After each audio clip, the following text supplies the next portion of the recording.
rioters to possibly go to the White House and meet with the president. Joining us now to discuss, Republican Mike Turner of Ohio. Thanks for joining us, Congressman. So Speaker Johnson is creating this subcommittee to investigate January 6th and the select committee that investigated that day. What's your take?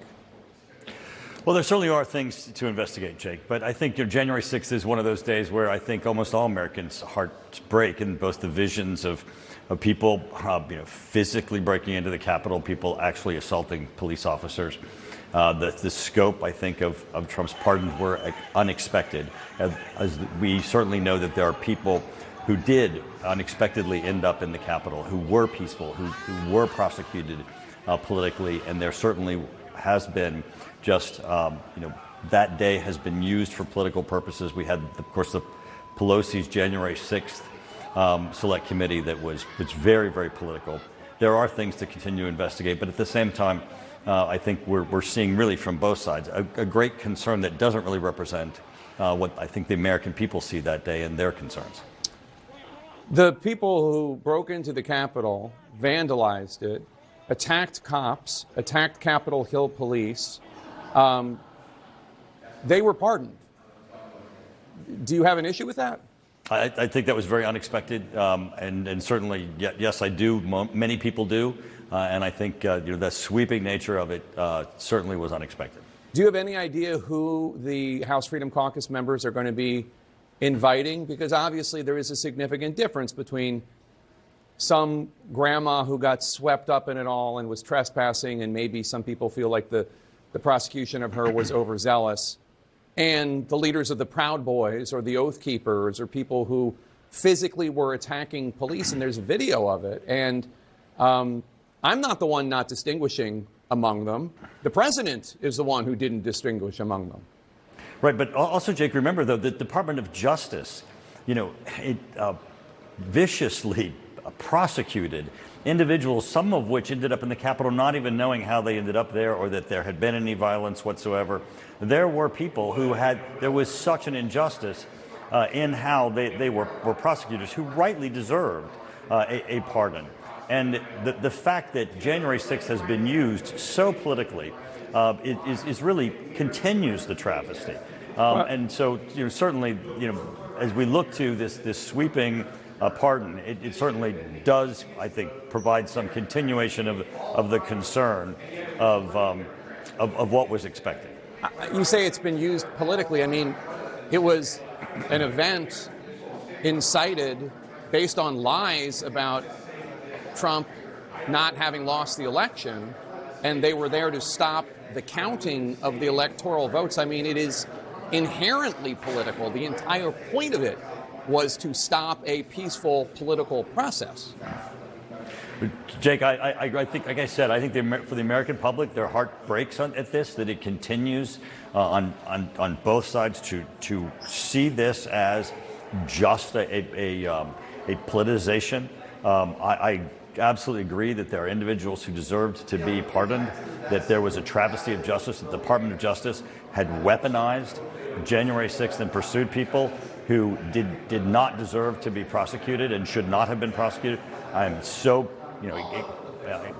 glad that the president had exercised his pardon authority to do so. But as we go forward, this is one of those things where we are at some point as a nation going to have to put this behind us.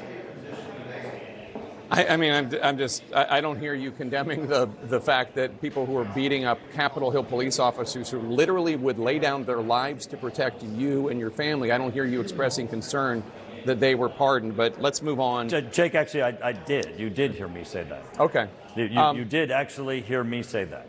Among the flurry of executive orders President Trump has issued, I know there's one that you're very concerned on because there was a law to ban TikTok. It was passed by the House, passed by the Senate, signed into law, upheld by the U.S. Supreme Court. But President Trump is putting a 75-day pause on that. I don't even know.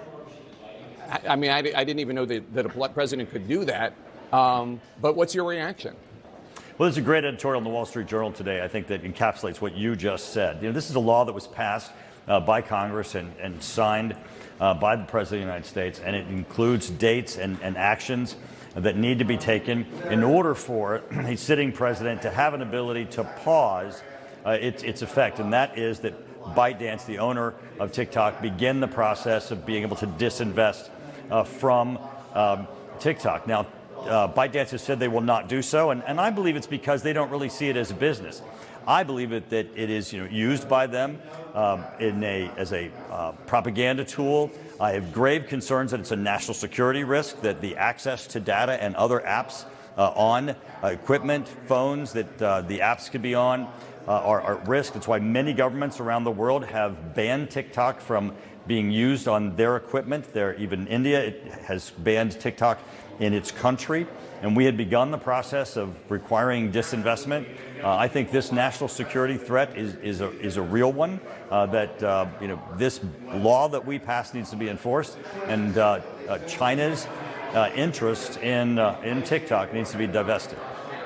Before you go, sir, you were until recently the chairman of the House Select Committee on Intelligence, and Speaker Johnson removed you from that post. I'm wondering if you have any thoughts as to why that happened, or where the Intelligence Committee goes going forward. I know there are lots of members of the Intelligence Committee, Republicans and Democrats, that were not happy with that announcement.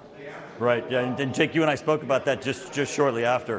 One thing is certain: if you go in a different direction with the Intelligence Committee, where you're looking into the intelligence community itself and the so-called deep state, you stop looking at the nation states or the non-state actors that seek to threaten Americans and the risk to the United States. And that's what I'm fearful of. My focus was on national security. It will continue to be on national security. And I think it's unfortunate that the committee might be losing its focus and instead focusing on what they consider to be the elusive deep state. Congressman Mike Turner, a Republican of Ohio, thanks so much, sir. Appreciate it. Another urgent matter. The U.S. military is deploying more troops to the U.S.-Mexico border. Their specific assignment, as President Trump, just 3 days into office,